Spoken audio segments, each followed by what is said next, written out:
Hello, this is Will and Well Armed. I'm here today doing an unboxing. I got a package in from Big Daddy Unlimited. Last week after the election, I kind of got fearful and started scrambling around for some extra magazines. Can never have too many. I've been looking at those Duramag speed magazines and had a hard time finding them, but luckily Big Daddy had enough for me to order 10. Hence they cut you off at 10. So anyway, we'll open this up.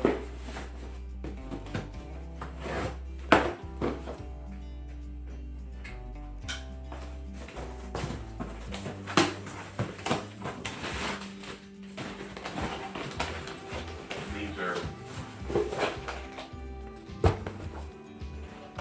the Duramag speed loader. I'll open it up.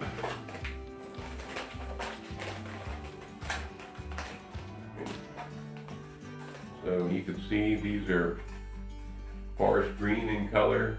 So what makes these Duramag magazines, these are the speed, so these are the GI issue. So on the back it's got the 5 points that make it different.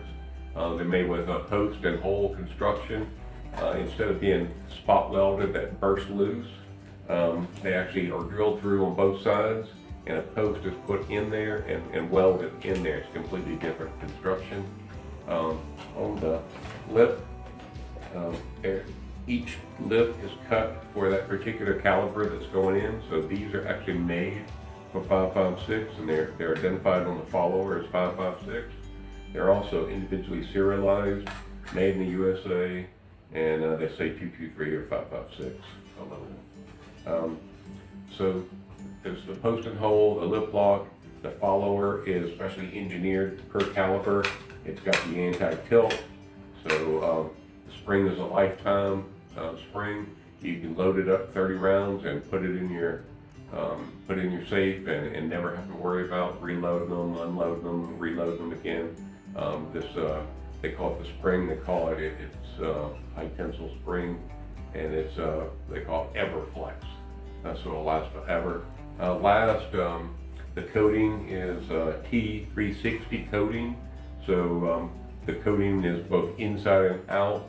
If you've ever handled GI magazines, they get kind of a little dusty, and that's how aluminum degrades.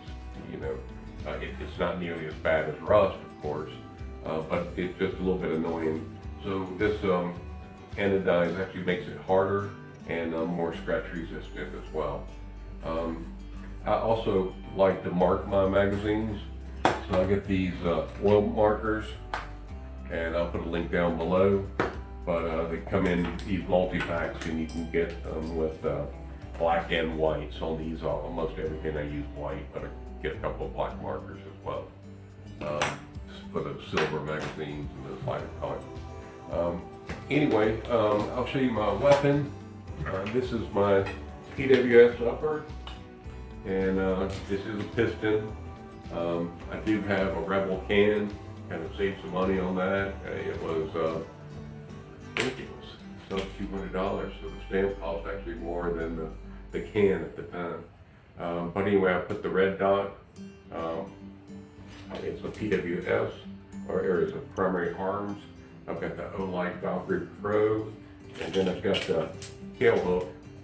So overall, this is the MK111, which means it's an 11.5 inch barrel, 6 inch can.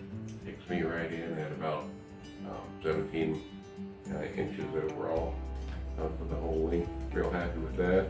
It feels very good. We'll see what it looks like with this magazine.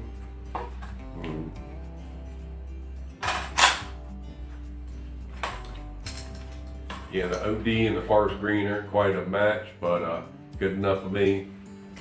Anyway, if you've got any questions, let me know, and I'll be glad to help answer anything. Don't forget to subscribe to the channel or like. Always use that for the channel. And this is Will and Well Armed. If you got any questions, please put them in the comment. I'll be glad to help. This is Will and Well Armed. Have a great day and be prepared.